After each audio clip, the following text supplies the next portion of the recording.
Hey everybody, welcome to Slash Bash, where today I am bringing you another Choosing Beggar Reddit video. If you are new to the channel, then subscribe and click on notifications so you don't miss out on the fun. In our first story, a Choosing Beggar neighbor confuses ROP for an Uber driver, and a free one at that. Let's jump right in. This has been going on for some time, but it came to a boil today and I am pissed. Fair warning, there is a very good chance that as I write this, my language will veer into areas that would make a trucker come to my dinner table and say, "Could y'all watch your language? There are mechanics here." About a week ago, one of my neighbors checked himself in for a stay in an institution because he was having a rough time of it and really needed some help. So far, so good. If anything, I actually admire people who are self-aware enough and emotionally strong enough to take that step. Not everyone can ask for help like that. I live in a small area of flats built specially for the elderly and disabled, and with one notable exception, we're more like a rural village than a suburb. A couple days later, one of my other neighbors knocked on my door and asked if I would mind driving him to the institution to drop off some clothes and whatnot.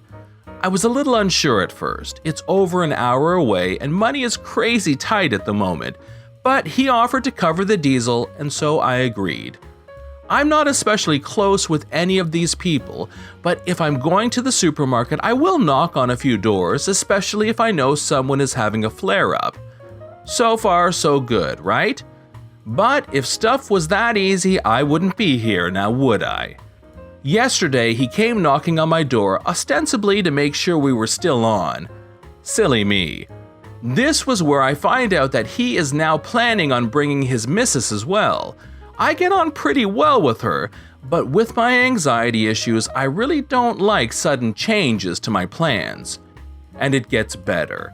Even though he knows that I'm struggling during a flare-up while trying to finish a costuming job that needed to be done on a strict deadline, he has somehow decided all by himself that this is going to be an all-day outing. He is planning for us to swan around the British Midlands. I shut that stuff down pretty quickly. Then he ups the ante. It seems I now have to drive him half an hour in the opposite direction first to get his money to pay me from a friend. You flipping what now? I am not happy with this, but I said that I'd do it, so I agreed. This morning, he rocks up with a big old grin and off we go to his friend's house. There was no missus coming along, so I assumed she was only in it for the free day out. We get there and he goes inside. Then I wait. And wait. And wait! After 15 minutes, I beeped the horn a couple of times. I couldn't see which house he had gone into, and a couple of minutes later he comes scurrying out. This is where I find out that it's his flipping daughter's house, and he's been sat in there having a natter and a cuppa while I'm waiting outside. After a half an hour sat in my car while he drinks tea and vodka, I found out later, he comes out to tell me that he hasn't been given any money. He then hops back into the car, still trying to persuade me to make the drive with him. He knows full well that I'm on a deadline. He knows that I can't afford to pay for the fuel for the trip, so finally I was done. We started to drive and pretty soon he was surprised to find out that we had arrived home. I told him that I was just dropping him home and that I'd see him later, as I needed to head out to do some shopping. 2 nice, stiff rum cocktails later, and I'm much calmer now. In story number 2, a Choosing Beggar Architecture firm fires ROP, but then still wants him to do work, but on the cheap. I couldn't believe this would happen, and then I heard about this Reddit, a good place to post it. Some background. I had been working for an architecture firm for 9 years. I was a designer and a 3D artist combo position. They would fly me to different locations to photograph our projects using my own equipment. I didn't have any problem with this because I worked directly with the client. Normally, work would have me visit the project during the last few days, just before they opened to the public to make sure everything was going well. I'll be honest, looking back, during the last couple of weeks, I wasn't 100% into the work. I was worrying about my grandmother who was on her deathbed. I spent much of my after-work time driving back and forth to her facility. Afterwards, I spent a lot of time crying.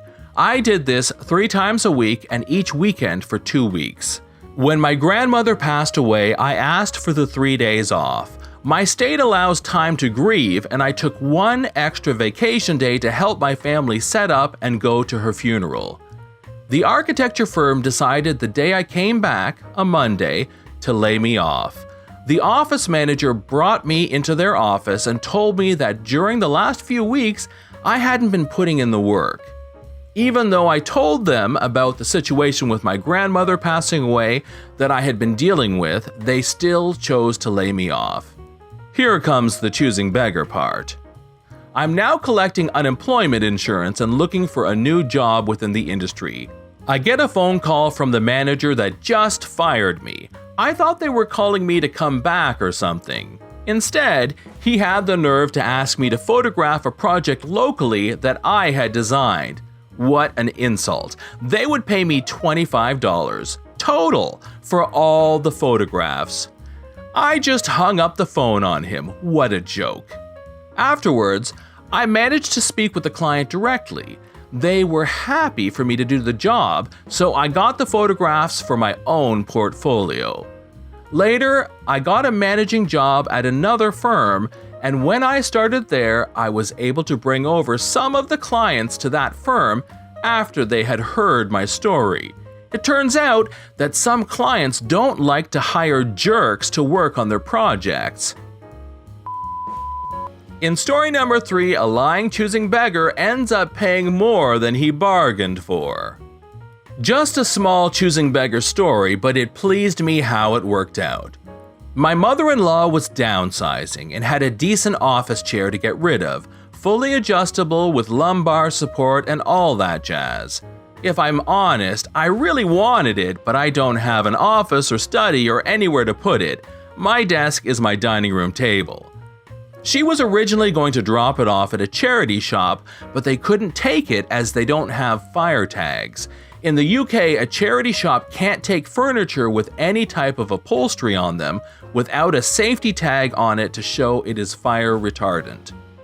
So the missus suggests she lists them on Facebook and try and get some money for it, so my mother-in-law could either treat herself or donate the money to charity. Now, if you were to buy one of these chairs new, it would probably cost £150-ish. It was a couple of years old, but in very good condition as it was used maybe once a month for a couple of hours. The mother-in-law has cats and so mentioned in the listing that fact, but that the chair had been cleaned. There were photos showing the chair in pristine condition. My mother-in-law wanted to try and get £30 for the chair to get rid of it quickly. Very reasonable. The interested buyer messages my wife, who created the listing so my mother-in-law wouldn't have to deal with negotiation, and asks if they would accept £25 for one of the chairs. My mother-in-law says yes, that's fine if they could collect today.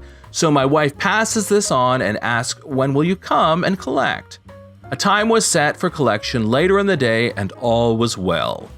The chairs were at my mother-in-law's house and my wife was at our house, and so all communication was relayed between text message. About 30 minutes before they were due to show up, my wife got a message, "Can we have the chair for £20 as we have to travel a long way to pick it up?" She replied that it was clearly stated where pickup was from in the advert and that the price was £25. They said they would be there at the agreed time. When they turned up at my mother-in-law's house and saw my mother-in-law, they must have known that she wasn't the same person from my wife's profile picture. Since my mother-in-law wasn't the person who they had been negotiating with, they started their games. They asked to look at the chair, sit on it, etc. Then with a smile on his face, he tried to hand over £13. When my mother-in-law said that the price was £25, the guy must have taken a stab in the dark and said, Your daughter said we could have it for £13 as we have traveled so far to pick it up, and it also needs to be taken to the shop for cleaning as I have a cat allergy, and it's not as good as it looked in the pictures." Now, my mother-in-law is not one to be swindled. She immediately called my wife to check what the agreement was. I happened to answer the phone, and after she explained what had happened, I told my mother-in-law to tell the choosing beggar that the chair was no longer for sale and to take it back inside the house.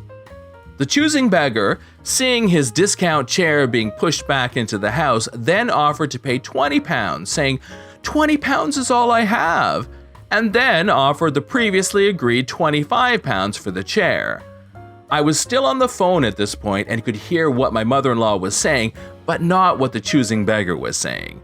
What I heard my mother-in-law say was, "As you have said, you've come a long way to pick it up. If you don't want to go home empty-handed, then you will have to pay the price it was originally listed for, £30.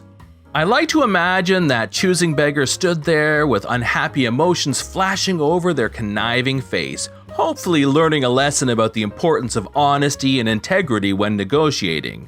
Unfortunately, I wasn't there to see that, but what I do know is that the choosing beggar took the chair home, and that when they did so, my mother-in-law was standing there with £30 in her hand. This is John from /Bash. Thanks for watching. If you've enjoyed the video and want to see more of them, then please hit that subscribe button. We'd love for you to drop a like, share it with your friends, and we will see you in the next one.